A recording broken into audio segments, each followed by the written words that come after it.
Jim Dolan strikes again. He did it.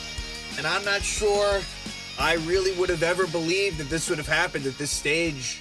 This is not a Capital Ranger recap as it would normally be. We'll discuss it, definitely. But Jim Dolan has fired President John Davidson and General Manager Jeff Gorton. I think I'm about as perplexed as everyone else is. And there's so many different factors and layers that I think went into this. First things first, Chris Drury, who has been with the organization now for 5 or 6 years. He was given the title, I think, in year 2 of assistant GM. And then I think this year he was given the title of associate GM. He has been in charge of the Hartford Wolfpack. We even saw him behind the bench when David Quinn and the coaching staff were out with COVID. Drury took over as an assistant behind Chris Knobloch behind the bench. And Drury's a former Ranger. Glenn Sather, who I guess had still been a special advisor. We hadn't really heard much of Sather since JD took over for him, but Sather is going to help Drury through the process. Drury is going to be the president and GM, which is interesting. Now, and Drury was well sought after. Chris Drury, Pittsburgh won a Drury and he turned it down. Who knows? Maybe he knew that this was in his future. I don't know, but the Chris Drury part of it is one thing, and we'll get into that. But wow, I can't believe it. I really can't. And Jim Dolan, who Knicks fans know about, has been just a complete disaster. And now that the Knicks are doing well, I guess he has to meddle into the Rangers, and I just don't really understand it.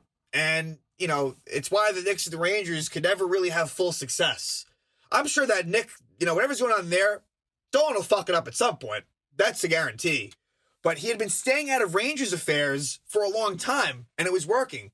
I was very vocal about the fact that I was not pleased with the fact that the Rangers, in some of those Islander games, what we'll talk about from the Capital games, as far as just not being very physical, needing to kind of add that grind to their game. It's the youngest team in the league, very talented, but that they need to add that to their game.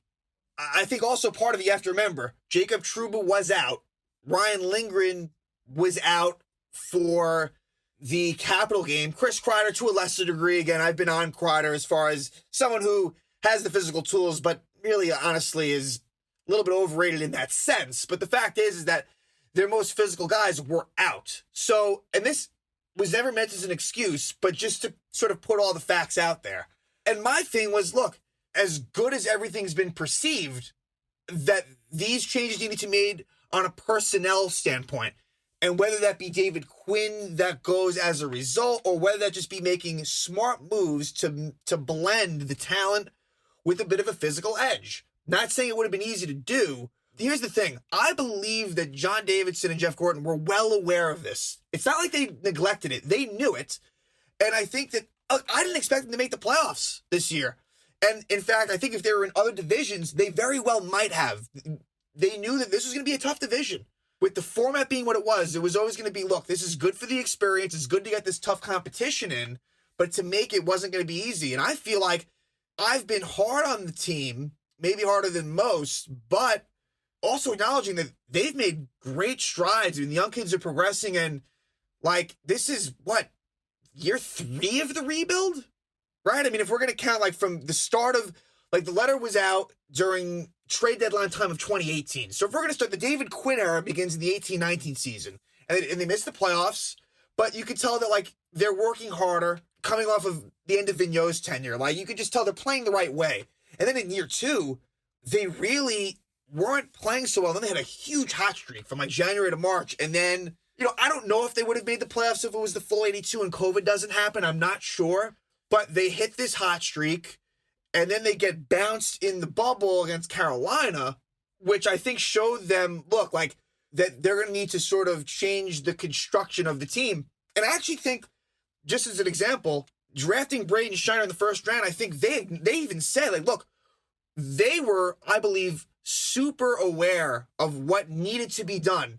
But here's the thing. You draft Kakko as you should. You draft Lafreniere as you should. And those are spots that are being taken up. Like, they need to play.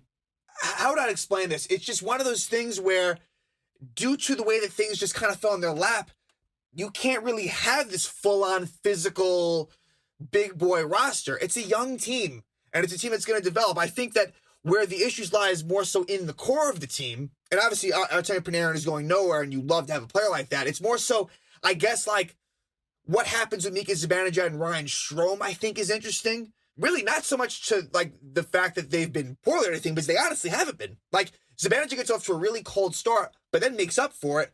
And Ryan Strome, too, has had an overall good season. Like, do I have my own issues? Yes, but it's not so much that. It's more so, like, could you use a different style of play type of player? More so in Strome's case, but you also have Zibanejad's contract coming up next year. Point is that I don't want to mortgage the kids, like the futures, the Lafrenières or the Kakos, or the Adam Foxes, of course.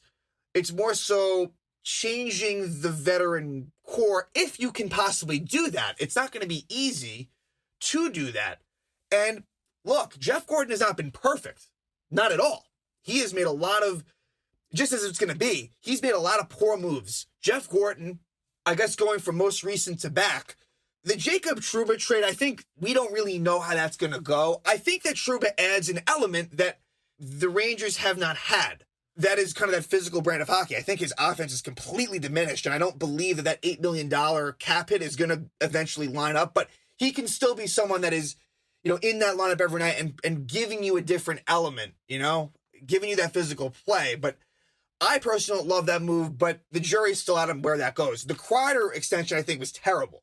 Absolutely awful, the Chris Kreider extension. Hated it then, and I don't think it's going to work out well in the future. And then a few off seasons ago, the re-signing of Brendan Smith, who I've given credit to the fact that I think that he has turned things around and changed his reputation as someone who was an overpaid guy and was sent down to Hartford and was like and ended up switching between forward and defense to someone who I think is respected in that room and a good veteran presence. And then also Kevin Shattenkirk signing that same offseason, because you had just traded away. That was the same offseason that you traded away Derek Stepan to Arizona, which I liked that move. So then why did you bring in Shattenkirk and Smith back on? That, I didn't like that. And then also, right, I guess I'm wrong chronologically, in that 2018, where they traded basically everyone away at that point initially, the Tampa trade, I didn't love at the time, and I don't think it's going to pan out well unless Niels Lundqvist ends up being really good, which is possible. But getting Brett Howden and Libor Hayek, they traded away McDonough and JT Miller. Didn't love it. Again, did not love it then, and I don't believe that's going to end up working out, but we don't know fully yet. On the flip side, he's made a ton of great moves, including that same trade deadline, the Rick Nash trade to Boston, where the Rangers, in effect, they get back Ryan Lindgren, who's been great. They get Ryan Spooner, who they trade to Edmonton for Ryan Strome, which ends up being great. And then as a result, they basically end up drafting Keandre Miller from the first-round pick that they got. So that was a heist. Mika Zibanejad for Derek Brassard trade. Absolute robbery. And again, bringing in Adam Fox. I can go on and on. So while it's not always going to be perfect, he was probably, out of the teams I root for, I know Dave Gettleman has had this great, trade down draft, but I certainly like Jeff Gordon way more than Dave Gettleman. And I would even say that I like Jeff Gordon more than Brian Cashman. And some might argue with that, and that's fine. But and then here's where my other issue is, like, John Davidson is beloved by Ranger fans. And I thought that him replacing Glenn Sather was the perfect thing to do. And he embraced the build, as he called it. He called it a build. And he was there to start the rebuilds for the St. Louis Blues and the Columbus Blue Jackets. And he wasn't there to see it through with the Blues, and they eventually won the Stanley Cup, and he turned Columbus around. He did. Now, Columbus had a rough year this year, but John Davidson was instrumental in taking patience and doing what needed to be done to get those teams, not just to, like, scraping the playoffs. See, that's not the hope here. It's to really building a consistent winner that has a chance, and we're just not at that point yet. And there's nothing wrong with that. Davidson, growing up, he was him and Sam Rosen. And then for fans that are older than me, what John Davidson did in the late 70s with, I believe it was the 1979 Rangers. And John Davidson has just always been loved at the Garden. So it's just really sad to see him get fired. And there's so many more layers to this whole thing that I want to talk about. It appears as if John Davidson was told at one point by Jim Dolan to fire Jeff Gordon, and he wouldn't do so, and so Davidson was let go also. And I respect the man that John Davidson is. I really do. You know, like, not everyone would do that. And he risked his job because he knew what was right. And he knew that they had the right idea. I believe that they were aware of what needed to be done. This has, by all accounts, been good. Like, that's the issue here. This is not some Buffalo Sabre team who has been on the rebuild for 10 to 15, for years. For like 10 years. The Devils rebuild, who knows how that goes? The Rangers are ahead of schedule. But Jim Dolan has no patience. And so let's lead this into what happened against the Washington Capitals Monday night. And where I think that while it's sounding like a lot of it had to do with, like, this was just going to happen anyway, the timing is awfully interesting. The Rangers played the Capitals Monday night. Again, at this point in time, the Rangers, they're coming off of the loss to the Islanders. They're kind of just playing out the string. They are down 2-0 the Caps. They end up actually taking a 3-2 lead. Panarin's looking pretty good. And keep in mind here, Panarin did not skate in the morning skate. So clearly he's been battling through something. I don't know what it was, but, Trouba's done for the year. Lindgren's done for the year. We knew Brett Howden was done for the year. There might be, and then Chris Kreider, they say he's still day-to-day, and then he might come back at some point. I see no reason why he would, but Panarin was one of those guys that was banged up but played and, was doing well in that game. Then all hell breaks loose. The Rangers are up 3-2. They have a power play. There's a scrum at the front of the net. And, Buchnevich is in front. And not even really so much whacking away. Buchnevich, I've seen way worse. Buchnevich is in front. And Tom Wilson, while Buchnevich is on the ice, punches him in the face. And this is a guy who was suspended for 7 games just about a month ago for concussing Brandon Cole of Boston. This is a repeat offender. This is probably one of the dirtiest players in the league by far. So he punches Buchnevich when he was in a completely vulnerable position, had no idea it was coming. Then Strome tries to get Wilson. And again, you gotta remember this, like, the power play unit was on. So it's not the Rangers are a tough team to begin with, but again, it's more of your, it's Adam Fox, it's Ryan Strome, it's Mika Zibanejad, it's Pavel Buchnevich, and it's Artemi Panarin. Strome tries to do what he can, but then he gets smothered. And then Panarin jumps on Wilson, because again, that's in hockey, you defend your teammates. Panarin jumps on Wilson. Panarin's helmet comes off, and then Wilson looks like he grabs his hair. I'm not sure exactly what happens, but he slams him down to the ice, and then he punches him also while he's on the ground. I mean, Panarin could have been severely injured, terribly injured. It was, and here's the thing. I was actually rooting for the Capitals in that game. I was. But when I see that happen, I'm thinking, what the fuck is going on? Stop this. This is crazy. Panarin's lucky that, honestly, he wasn't killed. It was that bad. That turns things around in the game. And Wilson he gets a 10-minute misconduct. He doesn't even get a game misconduct. He gets a 2-minute minor and a 10-minute misconduct. Panarin would be done for the night, and he's done for the season. And I think he'll ultimately be fine, but who the hell knows? And it was extremely dangerous looking. So the Capitals tied up late in the second. They win in the third. The Rangers have no response. Again, I'm very frustrated with what Tom Wilson did.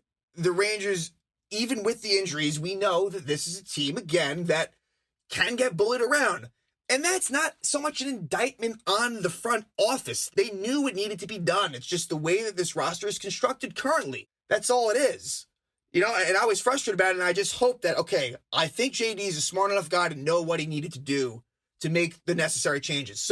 But here's where the big issue happens. Everyone's expecting Tom Wilson to be suspended. I mean, everyone, except dumb Capital fans who, I don't get it. I mean, I understand defending your team, but these Capital fans look like total morons. It's really amazing. All he gets is a $5,000 fine. That's it. No suspension. And the Rangers play the Capitals the next game. Mind you, also, it's a nationally televised game. Interesting. Find that one interesting. Yeah, not even suspended for that one game. Really terrible job by George Parros and everyone else. Just a joke. Just a total joke. This guy's, we're going to see what Todd Bertuzzi did to Steve Moore in 2004. And Steve Moore, to this day, I think, Dominic Moore's brother, Vancouver against Colorado. Todd Bertuzzi pile drives Steve Moore to the ground. And I think to this day, Steve Moore, he never played again. think he's been dealing with concussions and maybe a lot worse.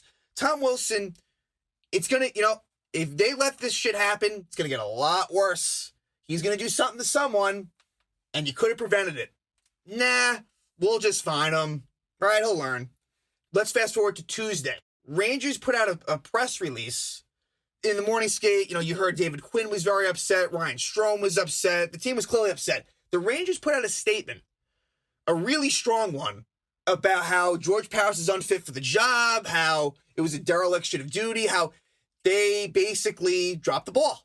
And I think everyone was, obviously, there's always going to be two sides to it, but I think most of the NHL community was, for the most part, in favor of it. I do also understand that some might view that as not being, I don't know what the right word is, but look, now what has to happen is the players are going to have to take care of what the NHL should have done, which was discipline Tom Wilson. Now the Rangers basically have to be the ones that deal with it. It was, I don't know, I didn't have a problem with it at the time, in truth. I really did not. And it seemed like everyone was pretty much on board with this. Then we fast forward to earlier today. The Rangers had canceled David Quinn's normal 11:30 a.m. press conference. You think, okay, that kind of makes sense just because of what's going on with this Tom Wilson thing. Got it. Comes out a few hours later that the Rangers have, reports come out that the Rangers fired John Davidson and Jeff Gorton. So my initial reaction is, and I still believe that there's truth to this, that either that was some sort of final straw or that had a lot to do with it. Reports came out that John Davidson and Jeff Gorton distanced themselves from that statement. And look, it makes so much sense that it came from Jim Dolan. This is what he does. This is exactly what he does. I mean, even though I agreed with it, it was very fan-based. In hockey circles, it's probably not something that you would normally do, to be honest. Like that type of thing, you just don't see it. Doesn't mean it was wrong, but I could see Davidson and Gorton not wanting to be a part of that, telling other GMs, look, we didn't know about this. I get it. I could see both sides. So I think that the timing is extremely interesting. Come on. You're telling me you couldn't have just waited a few days and made the firing after the season? You had to do it right today? Little curious. That had to have been a part of it. There was definitely opposition from Davidson and Gorton about this statement. And I think that either that was just, I can only imagine what goes through Jim Dolan's mind. Seriously, he comes off like a petulant child. And he probably had a temper tantrum. Come on, the guy loves to be the face of everything, positive or negative. He doesn't know what he's doing. It's unbelievable. I think that there's truth to the fact that he wanted to make a change, but also that I have to believe that what ensued with this Tom Wilson fallout also has a lot to do with the whole story. Again, you could have just done this after the season. Why do it with 3 games left? And the interesting thing, too, is that David Quinn still is the head coach. Now, that'll be another discussion that I think we're going to be having soon. My guess is that he gets fired, but who the hell knows? I would think so. He does have a relationship with Chris Drury, but it just wouldn't make sense to keep Quinn. Quinn, out of anyone, would have been the guy who would have been fired. The fact that he outlasted Davidson and Gorton makes 0 sense. It's dumbfounding. So my prediction is that Quinn gets the axe, but I don't think we can say that for sure. Definitely not. Will that be Drury's decision? I guess. But who knows? I just think that there was definitely a disagreement as far as how that Rangers statement was handled. Now we move forward to the game tonight, Rangers against the Capitals, and it was weird going in. It was with everything going on. Really, the whole thing was a mess. This whole game was a reason why the NHL is looked upon as a joke. And I understand it's entertaining. Don't get me wrong. I'm sure a lot of people watch, but the game starts out with a line brawl.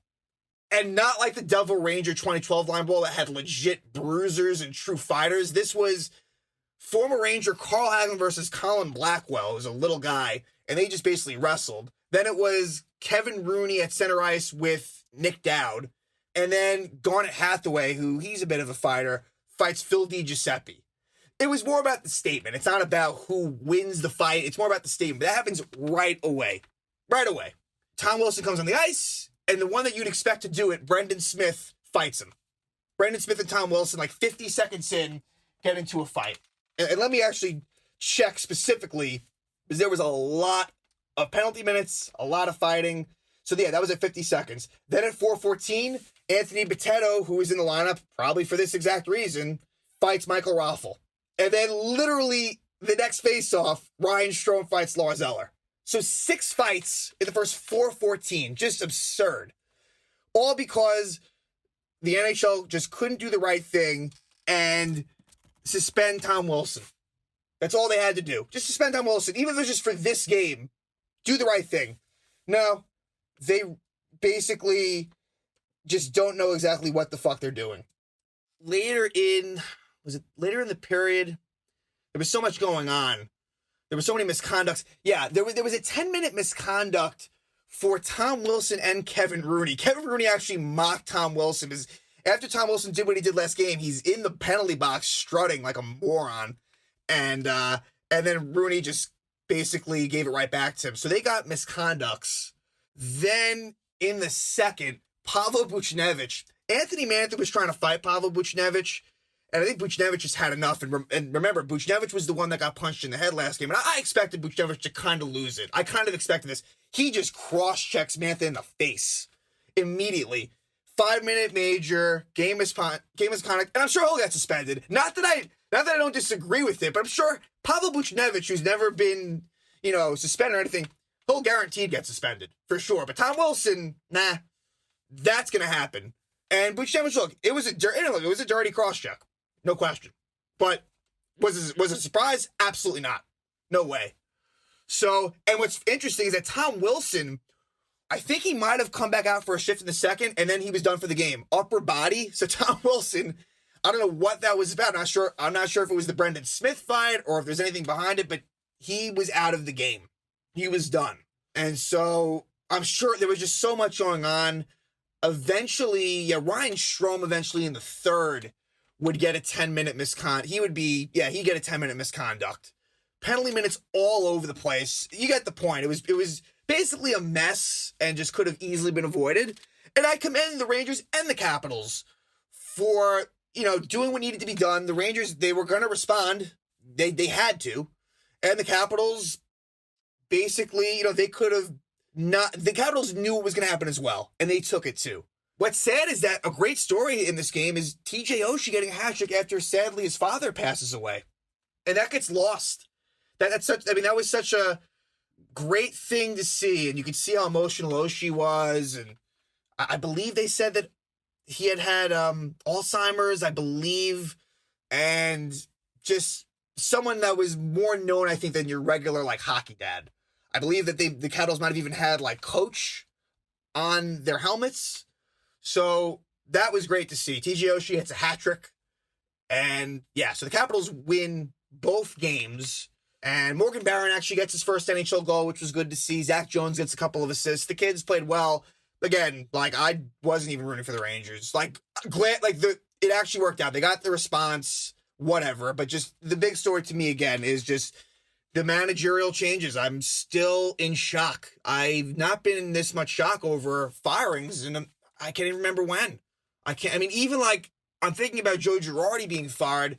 Even that one, which I think wasn't necessarily deserved at all, that one I guess I could see coming more. I was pretty surprised when John Tortorella was fired in 2013, the timing of it and everything, I was pretty shocked by that. But that's Jim Dolan for you. That just is. He is completely unpredictable and a wild card. You just don't know what he's going to do next. Does this mean that the Rangers are definitely doomed moving forward? Absolutely not. I'm not saying that. And I think Chris Drury is actually a good man for the job and learned a lot under Jeff Gordon. Chris Drury, I would like to think, and again, well sought after, well respected. This is a good man for the job. Now, he's going to have the role of president and GM, which is interesting.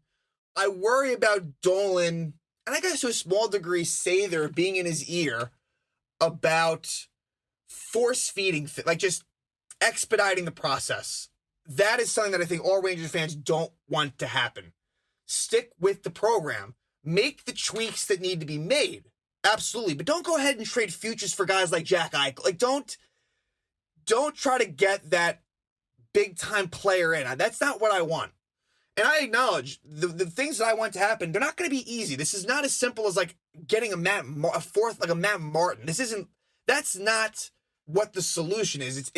And And again, Tom Wilson's don't go on trees, but it's somehow just, like I said, I use Jordan Stahl as an example. It's just finding an experienced player who just has more of an all-around game, physicality, bigger body, and just bringing in some of those guys into the locker room, changing up the older core a bit. No wholesale changes, never asked for that. And so I'm in amazement. I really thought that Dolan was going to stay out of it. I never even thought that this was going to be a possibility, really. So just with everything that happened between, the Tom Wilson situation and all of that, and then these firings, and then the craziness that ensued tonight at the Garden, just really a wild last 48 hours for the New York Rangers. I don't think we've seen the last of it because, again, David Quinn is still behind the bench, and I wonder what's going to happen with that. There has been no press conference for Chris Drury yet. We'll see what that brings. I'm sure nothing too crazy. I'm very curious to hear what John Davidson eventually has to say. He's a very honest guy. I'm sure he'll be respectful, but I can only imagine what he's feeling. And yeah, I did not expect to be talking about those dismissals, but here we are. But yeah, I think I've pretty much said everything that I can. And it's going to be a really, really eventful offseason, I think. I think anything's on the table. I some of the kids could be traded, maybe. Hopefully Jim Dolan can respect Drury enough to let him make his own decisions and not force the issue. So we'll see what happens again. Jim Dolan is at it again as he fires John Davidson and Jeff Gorton. Like I said, Jim Dolan strikes again.